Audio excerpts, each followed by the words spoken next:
A routine military exercise in the forest of Gotland, the largest island in Sweden.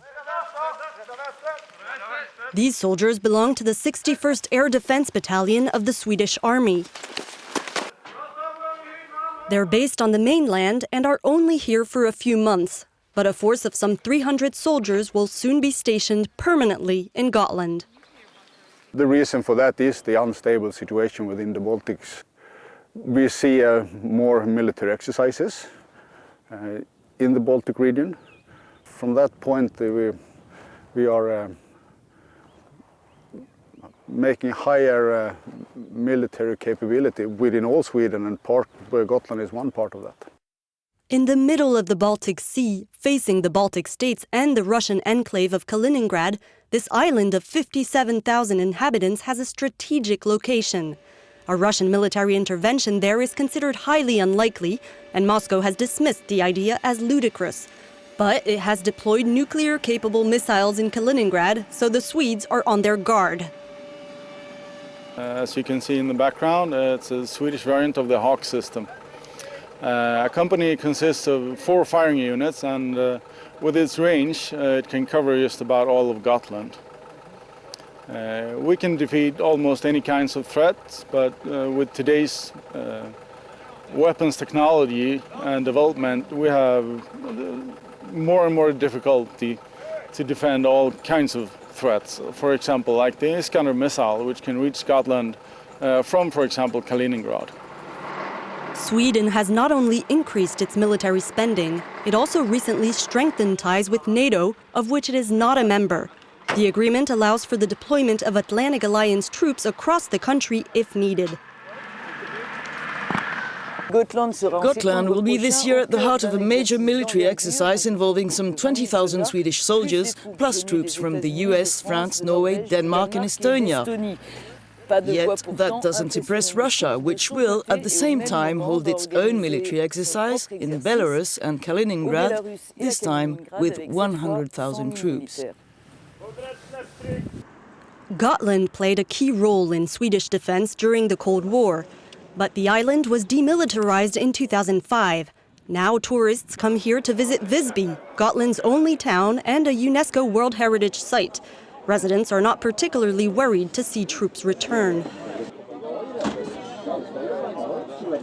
I think it's good that they rebuild the military capacity here on the island. Not that I think that it's an imminent threat from Russia in particular. I don't think it will maybe happen because I don't really see the reason. But maybe something happened somewhere else in the world that has a snowball effect and in the end affects us. When you decide to have more military presence, maybe then something happens also.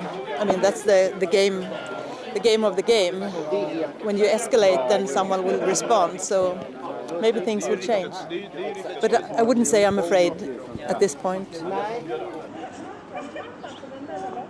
Nonetheless, the Swedish government has asked all municipalities to set up civil defense plans.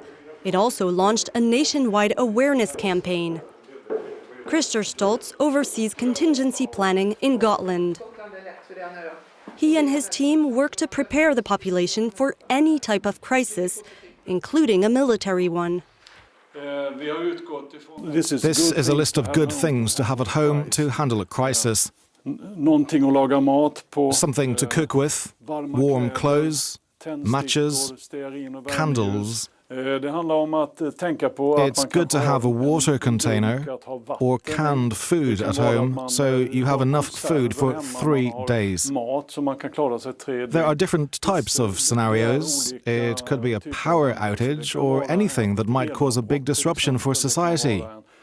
Here, we're on an island, so we depend on transportation, and if transport is suspended, we must be able to cope for 3 days or more. The government has also launched a national rehabilitation program for the nuclear fallout shelters built during the Cold War. Sweden has 65,000 shelters nationwide, the highest rate per capita in the world. So this is one of the shelters. Andrei Samuelson's mission is to check the state of the 350 shelters listed in Gotland. This is quite a common view in a normal shelter from this era of time. There are storage rooms used by civilians. My job is to check these shelters for faults and errors that has occurred over the years. If the walls and the interior is okay, if there's been any damage. And the shelter has an estimate of 48 hours to be ready. 120 people that are supposed to be in the shelter as in use can easily just throw everything out.